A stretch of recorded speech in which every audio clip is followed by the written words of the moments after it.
नमस्कार दोस्तों। Last class में हमने सब्जेक्ट के एलिमेंट्स के बारे में बात की थी। कुछ एलिमेंट्स कंप्लीट हो गए थे और कुछ जो बाकी हैं उनके बारे में हम आज बात करते हैं। तो हमारा एलिमेंट आज का है कॉम्प्लीमेंट। कॉम्प्लीमेंट क्या होता है उसके बारे में हम जानते हैं। तो कॉम्प्लीमेंट के पहले हम डेफिनेशन देखते हैं क्या है।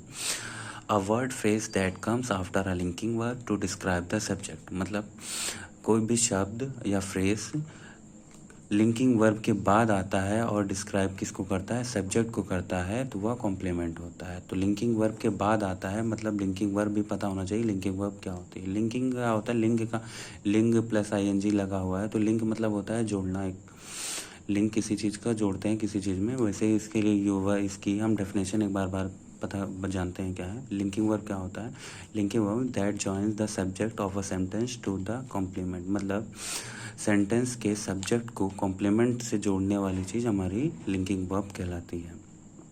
अब लिंकिंग वर्ब क्या होते हैं, वर्ड्स होते हैं जो हमारे सब्जेक्ट और कॉम्प्लीमेंट के बीच में आके उसको जॉइंट करते हैं, वही हमारे लिंकिंग वर्ब्स होते हैं। जैसे कि कुछ वर्ब्स हैं जिनको हम याद रखते हैं, याद कर लें, जो हमारी लिंकिंग वर्ब्स होती हैं। जैसे कि the following words are used as a linking verbs.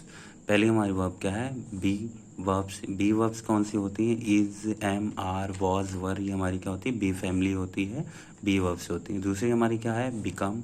फिर क्या है, सीम, गेट और टर्न।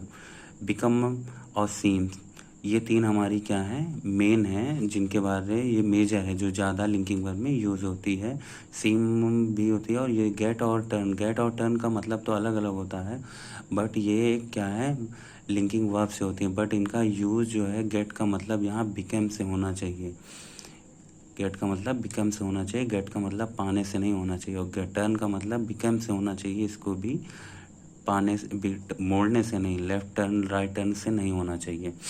तो हम पहले अब एग्जांपल से समझते हैं, तब ज़्यादा समझ में आता है। तो पहला एग्जांपल क्या है, Raman is a trend singer. फिर रमन क्या है, एक ट्रेंड सिंगर है। इसमें देखिए रमन क्या हो गया, हमारा सब्जेक्ट हो गया।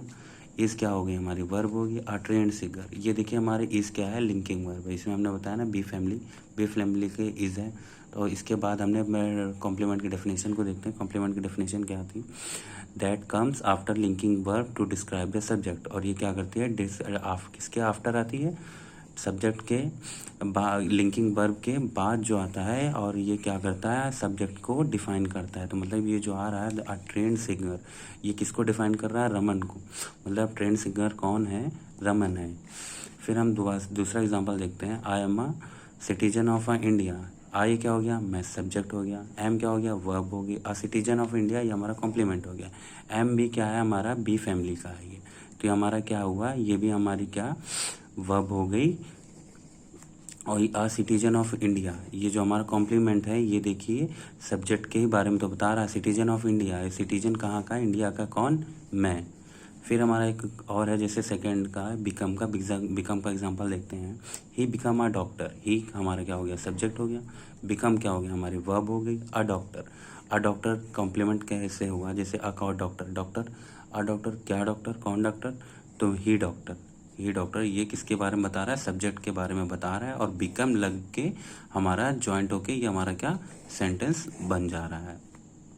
फिर हमारा तीसरा क्या था, सीम्स, जो सबसे ज़्यादा मेजर में होता है। सीम्स का मतलब होता है प्रतीत होना, ये मुझे फील होना। जैसे इट सीम्स गुड, यह बहुत अच्छा लग रहा है। इट्स हमारा क्या होगा, सब्जेक्ट। वर्ब्स हमारी क्या होगी, सीम्स, गुड हमारा कॉम्प्लीमेंट। अच्छा क्या है, यह हमें अच्छा दिख रहा है। फिर हमने बात की थी गेट की बात ये की थी कि गेट और टर्न हमारा बिकम से मतलब होना चाहिए। गेट और टर्न का मतलब, गेट का पन्ना पाना और टर्न्स का मतलब मोड़ना से नहीं होना चाहिए। जैसे एग्जांपल देखते हैं हम, ही गॉट एन एंग्री, वह गुस्सा हो गया। इसमें गॉट का मतलब पाने से नहीं है, ये बिकम से है। जैसे कि एग्जांपल हम बिकम भी लिख देते हैं, ही बिकम एंग्री, तो ये भी हमारा एक सेंटेंस बन सकता है। ही गॉट एन एंग्री को हम बिकम में भी बना सकते हैं। इस वहीं पे हम गॉट गेट का यूज़ कर सकते हैं। जैसे आई एम गेटिंग टायर्ड, इसमें गेटिंग का पाना नहीं कि मैं पा गया हूँ थकान। I am getting tired, I am become tired. फिर बात करते हैं टर्न की, जिसमें आगे हमने टर्न का कहा था। टर्न भी हमारा किससे, बिकम से ही रिलेटेड होना चाहिए। जैसे कि एग्जांपल इसमें हम देखते हैं, बिकम लिखा है, ही फेस टर्न रेड, उसका फेस लाल हो गया। अब इसको ही फेस टर्न, यहाँ पे टर्न को मुड़ने का नहीं, उसका फेस मुड़ के लाल हो गया, ये नहीं है। मतलब टर्न का मतलब यहाँ पे क्या है, बिकम से। अगर इस जगह बिकम भी लिख देंगे तो भी ये सेंटेंस सही रहेगा। जैसे कि हम लिख दें ही फेस्ड बिकम अ रेड, मतलब उसका फेस रेड लाल हो गया, तो भी एग्जाम्पल हमारा सही रहेगा और सेंटेंस ये कंप्लीट रहेगा। फिर हम ग्रो भी एक हमारी क्या है, वर्ब है, जो क्या कहते हैं बिकम की तरह यूज़ की जाती है। जैसे द किंग ग्रीव ओल्ड, ये ग्रीव इसकी दूसरी फॉर्म है, ग्रो ग्रीवन। अब इसमें देखिए फिर एक एग्जांपल है, सी ग्रीव एनीसियस। एनीसियस मतलब होता है परेशान होना, चिंतित होना, वरीड होना। अब हमारे सारे कॉम्प्लीमेंट्स कंप्लीट हो गए हैं, और जो हमारे लास्ट क्लास नहीं देखे हैं उसको हम इसको लिंक डिस्क्रिप्शन में डाल देंगे। और अब आगे हम सेकंड क्लास में, इसके बाद वाली क्लास में सेंटेंस के एलिमेंट्स पढ़ लिए हैं, सेंटेंस के आप पैटर्न्स देखेंगे कि सेंटेंस का पैटर्न क्या होता है, कि सेंटेंस कैसे बनाया जा सकता है। ठीक है, थैंक यू क्लास।